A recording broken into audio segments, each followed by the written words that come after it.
Assalamualaikum warahmatullahi wabarakatuh. Kembali lagi bersama Bu Nikma dalam pelajaran bahasa Indonesia materi teks novel sejarah.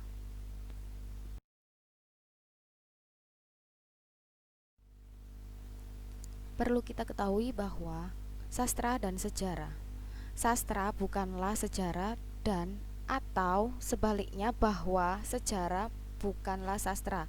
Namun di antaranya kedua hal ini terdapat suatu irisan.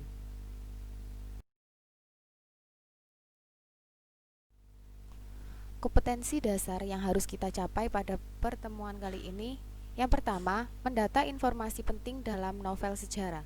Yang kedua, mengidentifikasi struktur teks novel sejarah. Yang ketiga, membandingkan novel sejarah dengan teks sejarah.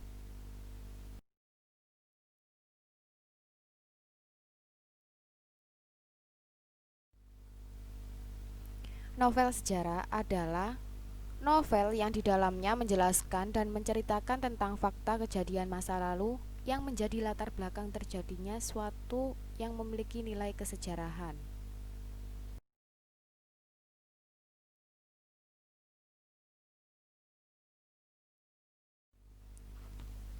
Mari kita bandingkan teks novel sejarah dengan teks sejarah. Untuk teks novel sejarah, menurut cerita Romo Mangun, Mendut adalah simbol kekuatan daerah pesisir pantai utara yang ditaklukkan oleh kekuasaan Mataram. Simbol kerajaan dan budaya pedalaman yang agraris dan cenderung otoritan. Para ahli sastra, sarjana, dan sastrawan sepakat bahwa Mendut adalah pejuang emansipasi perempuan. Dia berani menolak hasrat birahi seorang panglima. Walaupun dengan itu dia harus menanggung resiko membayar pajak upeti seperti layaknya sebuah daerah ataupun orang-orang yang takluk oleh kekuasaan Mataram. Sedangkan untuk teks sejarah, peristiwa yang sangat memilukan terjadi di bumi Serambi Mekah, Aceh. Gempa bumi dan tsunami Aceh pada hari Minggu pagi 26 Desember 2004, kurang lebih 500 nyawa melayang dalam sekejap. Di seluruh tepian dunia yang berbatasan langsung dengan Samudra Hindia. Di daerah Aceh merupakan korban jiwa terbesar di dunia dan ribuan bangunan hancur lebur. Ribuan pula mayat hilang dan tidak ditemukan dan ribuan pula mayat yang dikuburkan secara massal.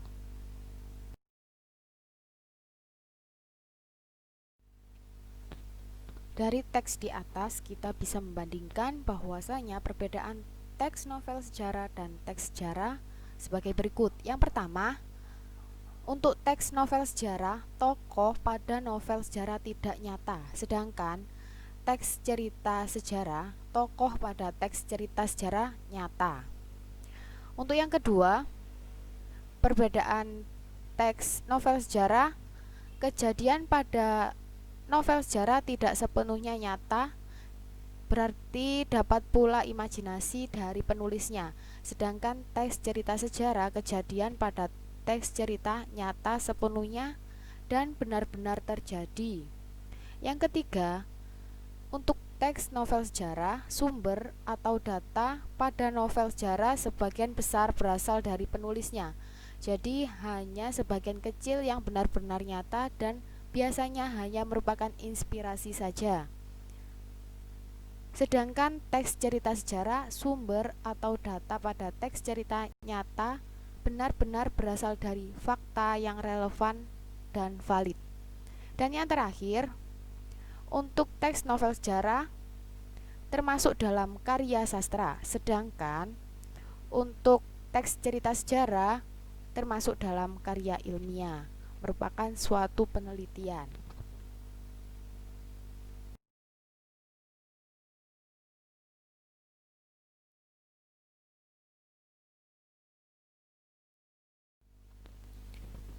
Jenis cerita ulang atau biasa disebut dengan novel sejarah atau bisa juga disebut dengan rekon, ada tiga. Yang pertama yakni rekon pribadi yang memuat ulang kejadian dengan melibatkan penulis secara langsung.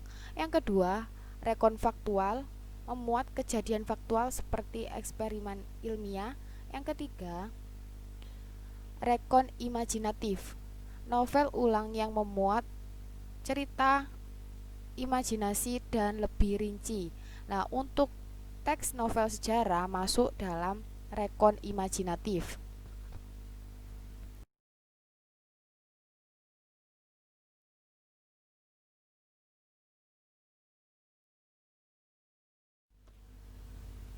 Struktur teks novel sejarah ada 6. Yang pertama, orientasi, yakni pengenalan situasi cerita seperti latar, tokoh, dan lain sebagainya. Yang kedua, pengungkapan peristiwa. Di struktur ini, peristiwa awal menimbulkan masalah. Yang ketiga, menuju konflik, yakni peningkatan segala hal yang menyebabkan bertambahnya kesukaran. Yang keempat, puncak konflik. Di struktur ini, memuncaknya klimaks dan penentuan perubahan nasib tokoh. Yang kelima, penyelesaian, penjelasan nasib setelah peristiwa. Dan yang terakhir ada koda atau penutup, berupa komentar keseluruhan cerita. Dalam struktur ini, yang tidak wajib ada yakni koda.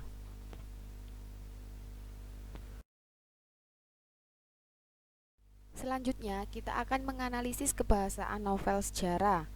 Yang pertama, kita menemukan unsur kebahasaan yang ada dalam teks novel sejarah. Yang kedua, yakni menunjukkan unsur kebahasaan yang sering digunakan dalam teks novel sejarah.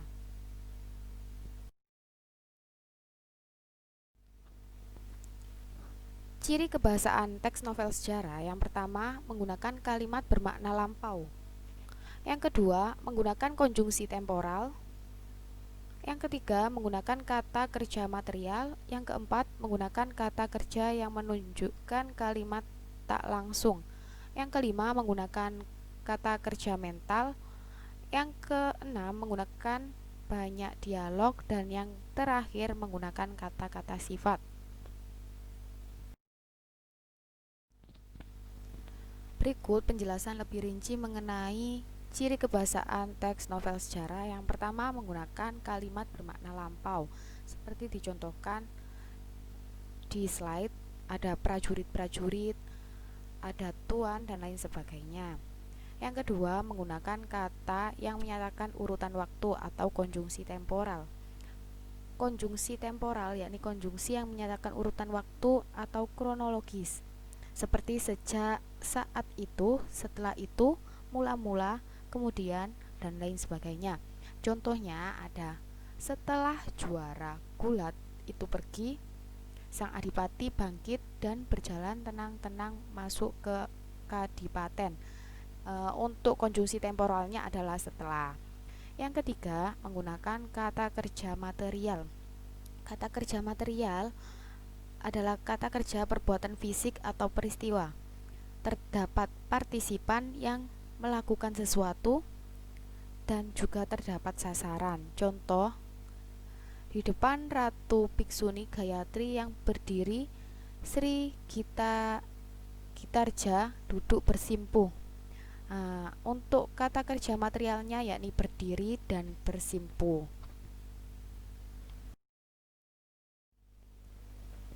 Ciri kebahasaan selanjutnya yakni menggunakan kata kerja yang menunjukkan kalimat tak langsung.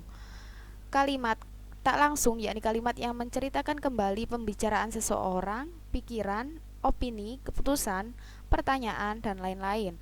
Biasanya ditandai dengan mengatakan bahwa. Contoh, Riung Samudra menyatakan bahwa ia masih bingung dengan semua penjelasan Kendit Gali tentang masalah itu.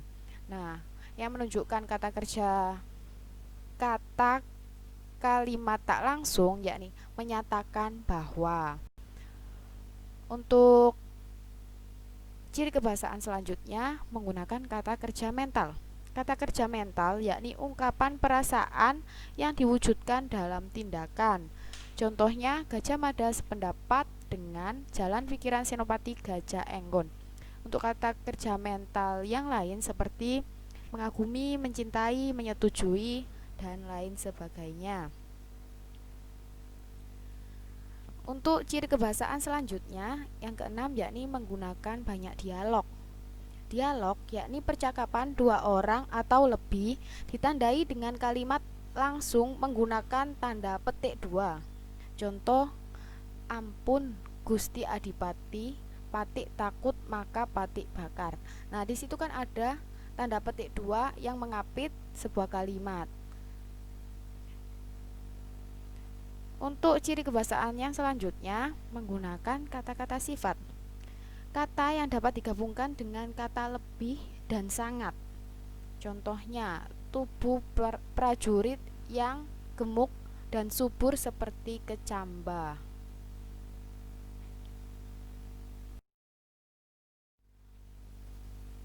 Demikian materi berikut ini. Sampai jumpa di pertemuan selanjutnya dan jangan lupa tetap semangat belajar. Wassalamualaikum warahmatullahi wabarakatuh.